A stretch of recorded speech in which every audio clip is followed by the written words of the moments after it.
Hi there, my name is Shweta and welcome to my YouTube channel. In this video we will discuss about the breakout and reversal. इस video में हम breakout और reversal के बारे में बात करेंगे, जिसमें मोस्ट ऑफ पीपल को कन्फ्यूज़न होती है कि ये ब्रेकआउट होने वाला है वो रियल है या फिर यहाँ से रिवर्सल है। देखो, ब्रेकआउट फेल होने के 3 रीज़न होते हैं। पहला रीज़न होता है कि हमें सपोर्ट एंड रेजिस्टेंस सही से ड्रॉ करना नहीं आता है, सपोर्ट एंड रेजिस्टेंस को हम सही से ड्रॉ नहीं करते हैं। एंड सेकंड थिंग, ब्रेकआउट के बाद हम कैंडल क्लोजिंग का वेट नहीं करते हैं। और थर्ड थिंग, कैंडल क्लोजिंग के बाद हम एक पुल बैक का वेट नहीं करते हैं। देखो, पुल बैक का वेट हम कर भी सकते हैं और नहीं भी करना होता है हमें, वो कैंडल की साइज़ पे डिपेंड करता है और मार्केट के स्ट्रक्चर पे डिपेंड करता है कि कब हमें एक पुल बैक का वेट करना चाहिए और कब हमें डायरेक्टली अपना ट्रेड पंच कर देना चाहिए।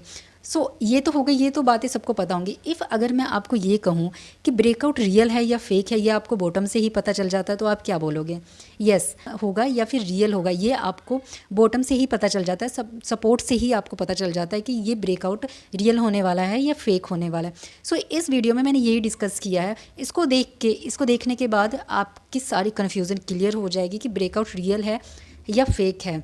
इस वीडियो को पूरा देखना एंड ऐसे ही नॉलेजेबल कंटेंट के लिए मेरे चैनल को सब्सक्राइब कर लेना, अपने फ्रेंड्स से शेयर कर देना एंड लाइक कर देना। सीरियसली इस वीडियो को देखने के बाद ना आपको ब्रेकआउट में कोई कन्फ्यूज़न नहीं रहेगी, रिवर्सल होने वाला है या ब्रेकआउट होने वाला है, इसके बाद आपको कोई कन्फ्यूज़न नहीं रहेगी। तो चार्ट पे चलते हैं। मैंने यहाँ पे बैंक निफ्टी का 15 मिनट का चार्ट ओपन किया हुआ है।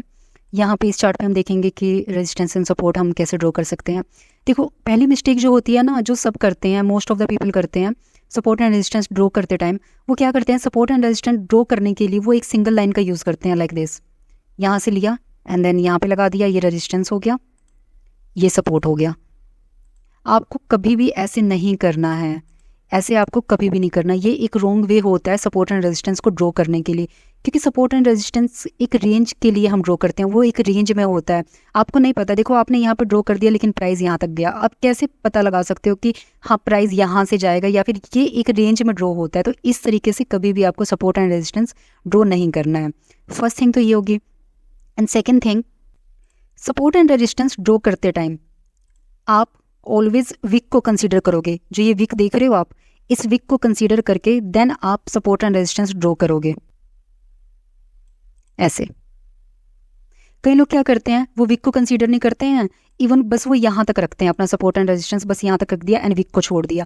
और मोस्ट ऑफ टाइम आप देखोगे कि प्राइस जाता है, विक तक जाता है एंड वहाँ से रिवर्सल, यहाँ से ही प्राइस रिवर्स हो जाता है। और फिर आप कहते हो कि आपके सपोर्ट एंड रेजिस्टेंस काम नहीं कर रहे हैं। सपोर्ट एंड रेजिस्टेंस काम करते हैं, लेकिन आप उसे सही से ड्रॉ नहीं करते हो। आपको कभी भी ऐसे सपोर्ट एंड रेजिस्टेंस ड्रॉ नहीं करना है। इस वीक को भी हम कंसीडर करेंगे, ये हम यहाँ तक रखेंगे, ठीक है।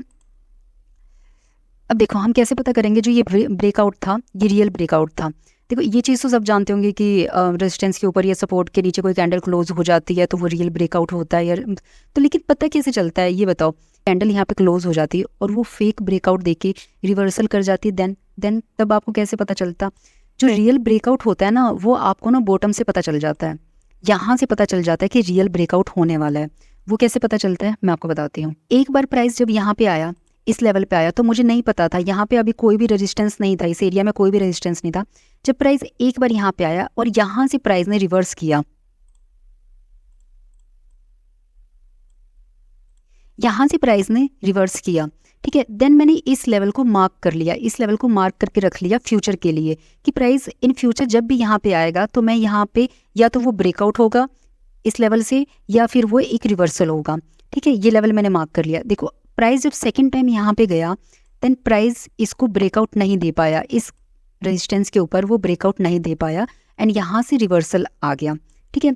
थर्ड टाइम तो ये रीच नहीं कर पाया, रेजिस्टेंस को ही रीच नहीं कर पाया, तो हम इसे कंसीडर नहीं करेंगे।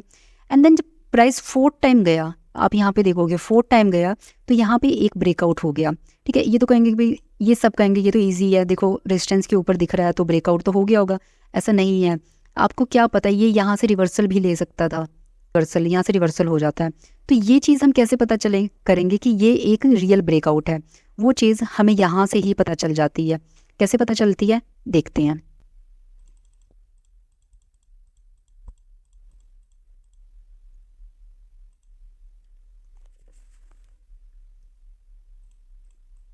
यहाँ पे पहले हम एक सपोर्ट मार्क कर लेंगे, एक सपोर्ट ड्रॉ कर लेंगे यहाँ तक,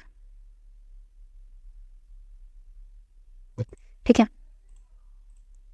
ये देखो यहाँ पे प्राइस ने, जब प्राइस यहाँ से सपोर्ट लेके ऊपर गया, ठीक है, यहाँ पे ऊपर नहीं जा पाया क्योंकि यहाँ पे एक और रेजिस्टेंस था, यहाँ से नीचे आया, देन प्राइस ने फिर से ट्राई किया और डायरेक्टली वो रेजिस्टेंस के पास जा रहा है। आप नोटिस करोगे बीच में कोई भी होल्ड नहीं है, कोई पुल बैक नहीं है, कोई प्रॉफिट बुकिंग नहीं है, कुछ भी नहीं है। यहाँ डायरेक्टली सपोर्ट से रेजिस्टेंस के पास प्राइस डायरेक्ट जा रहा है, बीच में कहीं नहीं रुक रहा है, कोई पुल बैक नहीं ले रहा है। तो इसका मतलब ये है, ये फॉल्स ब्रेकआउट होने वाला। अगर यहाँ पे ब्रेकआउट हो भी गया तो वो एक फॉल्स ब्रेकआउट होगा। और सबसे पहली बात तो यहाँ पे ब्रेकआउट हुआ ही नहीं, आप इसे भी नोटिस करोगे यहाँ पे ब्रेकआउट हुआ ही नहीं, और हुआ था तो वो फॉल्स होगा, अगर होगा भी फ्यूचर में तो वो फॉल्स होगा।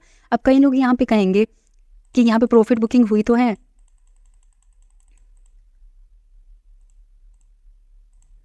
यहाँ पे बहुत सारे लोग ये कहेंगे, ये देखो रेजिस्टेंस के पास एक रेड कैंडल बनी है, यहाँ पे प्रॉफिट बुकिंग है, तो ये प्रॉफिट बुकिंग की कैंडल नहीं है। प्रॉफिट बुकिंग की कैंडल कैसी होती है मैं बताती हूँ आपको। प्रॉफिट बुकिंग की कैंडल, जो कैंडल बनती है ना प्रॉफिट बुकिंग की, वो जो उससे पहले वाली कैंडल होती है, जो ये वाली कैंडल है, इसके 50% तक ही टेस्ट करती है, वो रिटेस्ट करती है। 50% के नीचे वो कैंडल कभी भी क्लोज नहीं होगी, जो भी आपकी प्रॉफिट बुकिंग वाली कैंडल होगी। ये देखो, और ये 50% अगर आप लोगे ना, इस कैंडल का 50% यहाँ तक होता है, और ये कैंडल यहाँ तक आई है। फर्स्ट ये 50% से नीचे तक आई है, ठीक है। एंड सेकंड, जो इससे पहले वाली कैंडल है, पहले वाली आप कैंडल देखोगे ना, वहाँ पे विक रिजेक्शन, यहाँ पे रेजिस्टेंस के पास कैंडल स्टिक पैटर्न्स ऐसे बनते हैं जो आपको बता देंगे कि ये ब्रेकआउट रियल है या फेक है। जब भी यहाँ पे रेजिस्टेंस के पास कोई भी ऐसी कैंडल बने जहाँ पे विक रिजेक्शन ज़्यादा हो, यहाँ पे देखो इस कैंडल का विक रिजेक्शन कितना है, ज़्यादा है।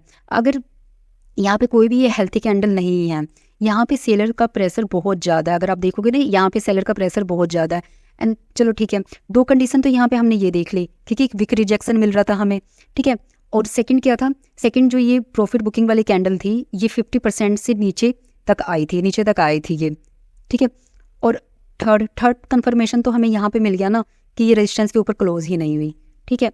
3 कंडीशन हमें यहाँ पे मिली है कि ये यहाँ पे एक स्ट्रॉन्ग ब्रेकआउट नहीं होने वाला है, ये ट्रेड रिवर्सल का ट्रेड है। मैं आपको रिवर्सल का ट्रेड भी बताऊंगी कि रिवर्सल का ट्रेड हम कैसे फाइंड करते हैं, वो नेक्स्ट वीडियो में बताऊंगी, क्योंकि मैं इसमें ना आपको बिल्कुल डीप बता रही हूँ, एक एक चीज़ बता रही हूँ। यूट्यूब पे ना किसी ने ऐसा कुछ नहीं बताया होगा, क्योंकि देखो जब भी हम ट्रेड करते हैं ना, सबसे पहली चीज़ होती है कैंडल स्टिक पैटर्न्स।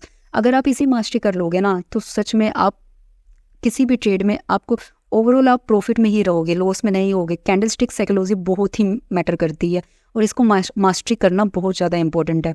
मैं बस 2 चीज़ें बोलती हूँ, एक सपोर्ट एंड रेजिस्टेंस, एक कैंडल स्टिक पैटर्न्स, बस 2 चीज़ मास्टरी करो, देन आपकी ट्रेडिंग बिल्कुल ईजी है। कोई इंडिकेटर नहीं, कोई कुछ नहीं, बहुत ईजी हो जाएगा आपके लिए। ये सब समझना, रिवर्सल ट्रेड कैच करना, ब्रेकआउट कैच करना, ये बहुत ज़्यादा ईजी हो जाएगा आपके लिए, ठीक है।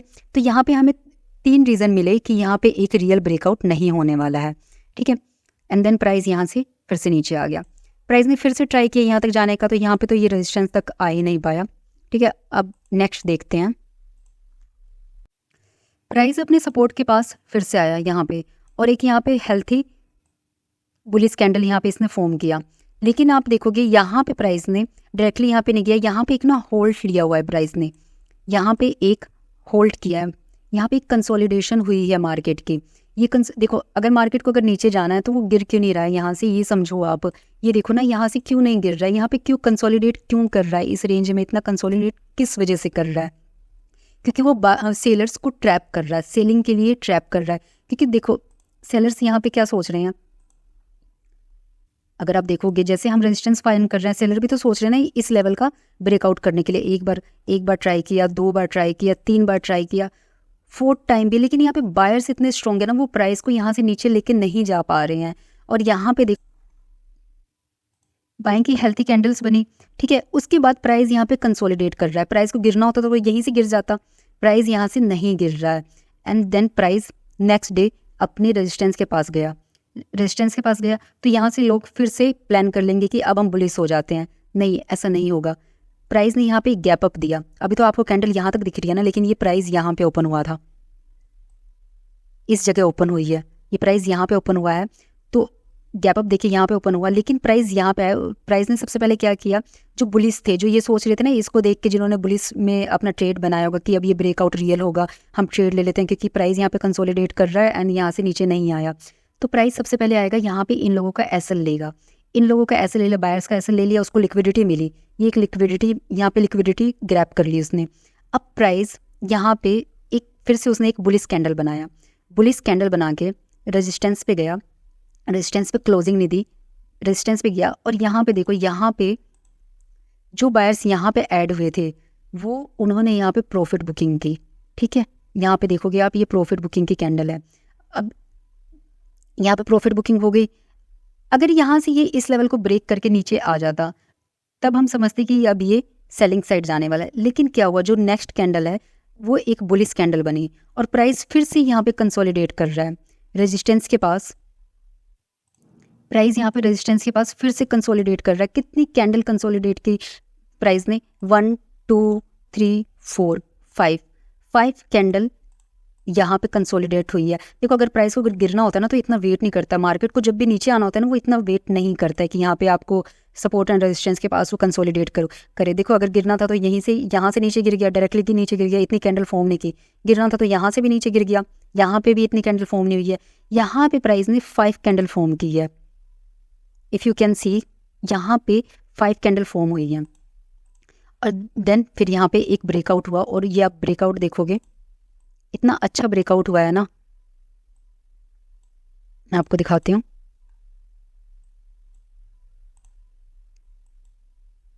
$1600 पॉइंट यहाँ पे हमें मिले हैं। देखो, 1600 पॉइंट तो ऑब्वियस अगर आप देखोगे तो इस ब्रेकआउट के बाद, ठीक है। तो इसलिए ये कैंडलस्टिक साइकोलॉजी होती है जो हमें इसमें मास्टरी करनी होती है। एक एक लेवल को हमें प्ले करना होता है और अच्छी तरह से उसे देखना होता है।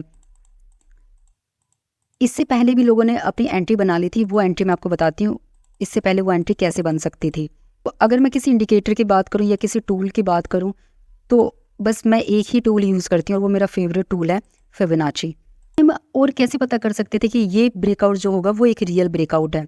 यहाँ से मैंने फिबोनाची लिया, ड्रॉ किया, एंड जो नेक्स्ट डे जो कैंडल ओपन हुई थी ना, यहाँ तक मैंने इस कैंडल ड्रॉ किया, इसको यहाँ तक ड्रॉ किया। यहाँ तक मैंने क्यों नहीं ड्रॉ किया, क्योंकि देखो, यहाँ तक मैंने क्यों नहीं ड्रॉ किया, क्योंकि मुझे अभी नहीं पता ये कैंडल बनी है या नहीं बनी है। ये कैंडल बस मुझे लगता है, बस मैं यहाँ तक इसको लेके चलूँगी कि ये कैंडल बस यहाँ तक बनी है, ठीक है। इसमें से एक भी कैंडल 0.5 के नीचे क्लोजिंग नहीं दी है उसने, एक भी कैंडल ने 0.5 के नीचे क्लोजिंग नहीं दी है। ये एक रियल ब्रेकआउट है। देखो, इसके बाद जो ये इतनी बड़ी बुलिश कैंडल बनी, अगर इसको क्लोज होना होता है, लेकिन ये 0.5 के नीचे क्लोज नहीं हुई। जो नेक्स्ट डे की जो कैंडल बनी है, 18 जून की जो कैंडल बनी है, यहाँ पे ओपनिंग हुई, देन वो एक सेलिंग में लेके गए, एसएल हंटिंग की यहाँ पे, लेकिन वो 0.5 के नीचे क्लोज नहीं हुई। उसके बाद एक बुलिश कैंडल बन गई एंड वो रेजिस्टेंस पे यहाँ पे होल्ड किया उसने और एक प्रॉफिट बुकिंग हुई। और अगर आप यहाँ पे भी देखोगे ना, मैं जो आपको कह रही थी कि 50% लेवल रिटेस्ट करता है प्राइस, हमेशा अपना 50% लेवल रिटेस्ट करता है। अगर उसके नीचे प्राइस आ जाता है तो अब आप सोर्स एक प्लानिंग कर सकते हो डाउन साइड के लिए। लेकिन अगर 50% के नीचे क्लोजिंग नहीं देता है तो अब आप सोच लो, और वहाँ पे होल्ड कर रहा है, तो आप ये सोचो कि वो प्राइस ऊपर जाने वाला है। यहाँ पे ब्रेकआउट रियल है। इस जगह देखो आप, ये लेवल हमने टेस्ट कर लिया फिबोनाची से। अब हम टेस्ट करेंगे ये वाला लेवल, यहाँ से लिया और कहाँ से पुल बैक आया है, यहाँ से आया ना, यहाँ तक इसे मैं फिर से ड्रॉ कर लूँगी। फिर मैंने इसको यहाँ तक ड्रॉ किया। इसमें भी अब आप देखोगे ना, ये कैंडल जो थी 0.5 के नीचे क्लोज नहीं हुई है। यहीं से इसने एक रिजेक्शन लिया, रिजेक्शन लेके यहाँ पे एक बुलिश कैंडल बनी। अगर आपको देखो, ये सारी चीज़ें ना एक्सपीरियंस से आती हैं। ये थोड़े टाइम आप मार्केट में रहोगे ना तो आपको देख के पता चल जाएगा, पहले ही आपको पता चल जाएगा कि हाँ ये ब्रेकआउट होगा और ये रियल होगा। जो एक्सपीरियंस ट्रेडर हैं उन्होंने अपनी एंट्री इस जगह ही बना ली थी। जो एक्सपीरियंस ट्रेडर हैं वो अपनी एंट्री इस जगह ही बना लेंगे 0.5 पे। क्यों बना लेंगे? क्योंकि एक तो यहाँ पे फिबोनाची का लेवल था, यहाँ पे 0.5 के नीचे क्लोजिंग नहीं हुई और यहाँ पे मार्केट ने कंसोलिडेट किया है। एसएल हंटिंग भी हो चुकी है, कोई रीज़न नहीं है मार्केट के पास नीचे जाने का। किस वजह से नीचे जाएगा? लिक्विडिटी भी उसने ग्रैब कर ली है, उसके पास अब लिक्विडिटी है कि वो ऊपर जा सकता है, ठीक है। तो यहाँ पे एंट्री जो होती, यहाँ पे जो एक्सपीरियंस ट्रेडर है वो अपनी एंट्री यहीं ले लेते हैं एंड देन देखो उसके बाद कितना अच्छा हमें मूव देखने को मिला है। तो ऐसे हम पता कर सकते हैं कि रियल ब्रेकआउट और फेक ब्रेकआउट क्या होते हैं। इस ब्रेकआउट पे फिर भी नहीं लेना, देन आप वेट करो एक पुल बैक का। ये पुल बैक आया और देखो ये पुल बैक कैसा होता है, मैं पुल बैक के बारे में भी आपको बताती हूँ। जो भी पुल बैक होगा ना, अगर वो रियल पुल बैक है, रियल पुल बैक कभी भी अपने रेजिस्टेंस या सपोर्ट के रेजिस्टेंस के नीचे क्लोज नहीं होगा, सपोर्ट के ऊपर क्लोज नहीं होगा। वो एक रियल पुल बैक होता है। यहाँ पे पुल बैक आया, वो बस इस कैंडल तक आया, ये देखोगे ना यहाँ पे बस यहाँ तक पुल बैक आया। यहाँ से आप अपनी ट्रेड प्लान कर सकते थे। अगर डायरेक्टली किसी को इस कैंडल के साथ नहीं जाना था, देन वो फिर से एक पुल बैक का वेट करता, देन यहाँ पे चला जाता, यहाँ के लिए वो प्लान कर सकता था। इस ट्रेड में 3 पॉसिबिलिटीज़ थी। मार्केट ने आपको 3 टाइम मौका दिया। फर्स्ट टाइम तो ब्रेकआउट वालों के लिए था, सेकंड टाइम पुल बैक वालों के लिए था, एंड थर्ड टाइम जो है, ये थर्ड टाइम नहीं है, ऑब्वियसली ये पहले ही होना चाहिए, थर्ड तो नहीं है। बट मैं कहूँगी जिसको एक्सपीरियंस है वो यहीं से अपनी ट्रेड प्लान कर सकते थे। ठीक है, इसका मैं एक और एग्जांपल आपको दे देती हूँ। अनदर एग्जांपल देख लेते हैं हम यहाँ पे, इससे आपको और भी ज़्यादा क्लियर हो जाएगा। यहाँ पे देखो प्राइस ने एक रेजिस्टेंस क्रिएट किया, यहाँ से प्राइस नीचे आई, एक रिवर्सल लिया, देन ये एरिया मैं एक रेजिस्टेंस की तरह मार्क कर लूँगी। प्राइस जब सेकंड टाइम यहाँ पे देखो, यहाँ पे भी प्राइस वही कर रही है जो प्रीवियसली किया था। यहाँ से डायरेक्टली प्राइस ऊपर जाने का ट्राई कर रही है, बीच में कोई होल्ड नहीं है, कोई प्रॉफिट बुकिंग नहीं हो रहा है, कुछ भी नहीं हो रहा, बस प्राइस यहाँ पे डायरेक्ट यहाँ पे गई। और यहाँ पे देखो, यहाँ पे अगर आप देखोगे तो यहाँ पे प्राइस ने कंसोलिडेट किया। अब बहुत लोग कहेंगे कि देखो रेजिस्टेंस पे कंसोलिडेट तो कर रहा है, लेकिन क्यों नहीं हुआ, अब क्यों नहीं हुआ ब्रेकआउट? भाई ब्रेकआउट ऐसे थोड़ी हो जाएगा, तुम्हारे और मेरे कहने से ब्रेकआउट नहीं होता है। ठीक है, यहाँ पे कंसोलिडेट किया, लेकिन एक चीज़ यहाँ पे नोटिस करोगे आप, यहाँ पे सेम टाइम रेजिस्टेंस पे प्राइस ने एक हैमर पैटर्न बनाया है, एक पिन बार कह सकते हो आप, हैमर कह सकते हो। ये हैमर रेजिस्टेंस पे हैमर बनना और सपोर्ट पे हैमर बनना क्या इंडिकेट करता है? प्राइस यहाँ से रिवर्स हो सकता है। ठीक है, तो इस चीज़ को ध्यान रखना आप। ये नहीं कि आप बस ये देखो कि यहाँ पे देखो कंसोलिडेट किया है, प्राइस तो जा नहीं रहा है, मैं यहाँ पे ट्रेड ले लेता हूँ, ट्रेड पंच कर देता हूँ, प्राइस अब इसे ब्रेकआउट करेगा। नहीं, ऐसा नहीं होता है। प्राइस को जब भी रिवर्सल लेना होता है ना, वो ऑलवेज एक पैटर्न फॉर्म करता है, बस हमें देखना होता है कि हम उस पैटर्न को एनालाइज कर पाते हैं या नहीं कर पाते हैं। ठीक है, और देखो नेक्स्ट डे क्या हुआ, नेक्स्ट डे प्राइस यहाँ पे गैप डाउन ओपन हुआ, इस लेवल पे प्राइस ओपन हुआ है, यहाँ पे गैप डाउन, देन फिर से बायर्स ने ट्राई किया ऊपर ले जाने को प्राइस का, देन फिर से यहाँ से सेलर का प्रेशर, एंड देन प्राइस यहाँ पे आया।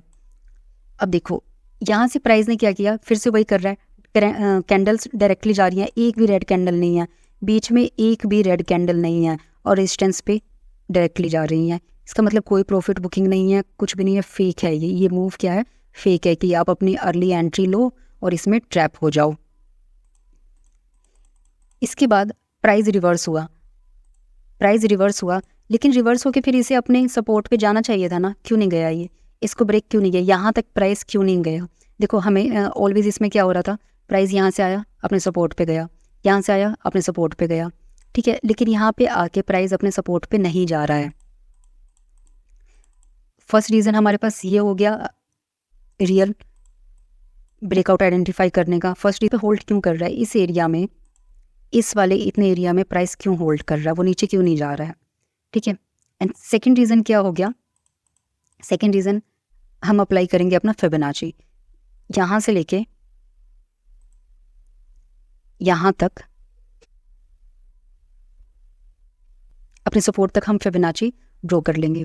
अब देखोगे इस फिबोनाची में एक भी कैंडल 0.5 या 0.6 के लेवल के नीचे क्लोज नहीं हो रही है। 0.5 और 0.6 एक गोल्डन जोन होता है। एक दिन मैं फिबोनाची पे भी वीडियोस बना दूंगी, बस ये 3 लेवल नहीं होते हैं, और भी लेवल्स होते हैं फिबोनाची के जिससे हम ट्रेड कर सकते हैं।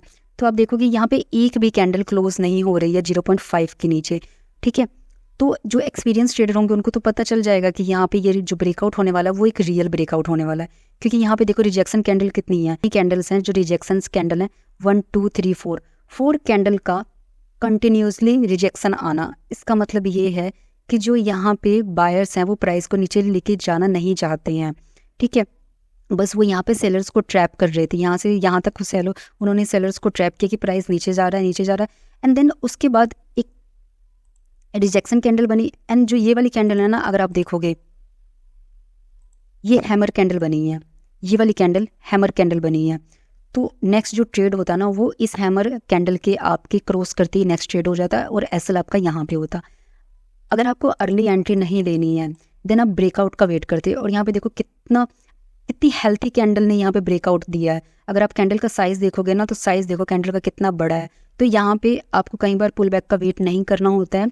बस अगर आप देख रहे हो कि ना नीचे से कैंडल्स जो फॉर्म हो रही है वो सही फॉर्म हो रही है, फिबोनाची का लेवल भी टेस्ट हो गया है, रिजेक्शन भी मिल रहा है, नीचे जाने का कोई वे भी नहीं है। जो नीचे के एसएल्स थे यहाँ पे जितने भी एसएल थे वो प्राइस ले चुकी है, लिक्विडिटी ग्रैब कर चुकी है। इतनी कैंडल बना के ये लिक्विडिटी भी ग्रैब कर चुकी है। और यहाँ पे जो कैंडल बन रही है ना वो एक हेल्थी कैंडल बन रही है। तो आप एक रिस्क यहाँ पे ले सकते हो। यहाँ पे आप अपना एक ट्रेड पंच कर दोगे और बस यहाँ पे आपका एसएल रहेगा, ठीक है, यहाँ पे आपका एसएल रहेगा। एंड देन आप देखो ब्रेकआउट हुआ कितना अच्छा, यहाँ पे ब्रेकआउट हुआ, यहाँ तक आपको टारगेट मिल जाएगा, ठीक है। अगर किसी को पुल बैक का वेट करना है तो वो पुल बैक का भी वेट कर सकता है। यहाँ तक के पुल बैक का नहीं वेट नहीं कर सकता, फिर तो नेक्स्ट डे हो जाएगा, वो तो नेक्स्ट डे आ जाएगा।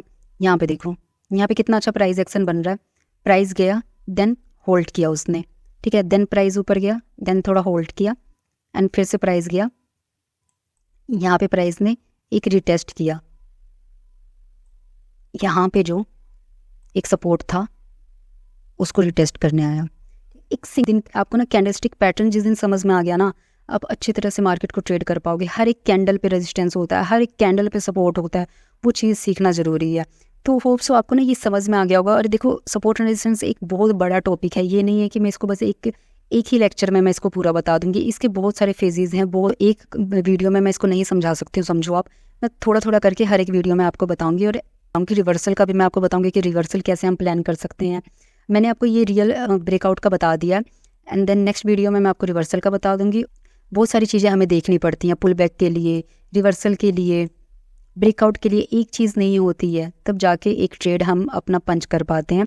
तो होप सो आपको ये वीडियो अच्छी लगी होगी। और अगर अच्छी लगी है तो कमेंट कर देना, सब्सक्राइब कर लेना एंड शेयर कर देना अपने दोस्तों के साथ। देखो मैं डेली वीडियोज़ नहीं बना सकती हूँ क्योंकि मुझे भी ट्रेड करना होता है, तो वीक में मैं आपके लिए वीडियोस बना दूंगी जो आपके लिए अच्छा होगा। काफ़ी हेल्प मिलेगी इन वीडियोस को देख के आपको। और अच्छा लगे तो लाइक कर देना। मिलते हैं अपनी नेक्स्ट वीडियो में। Bye bye guys, take care.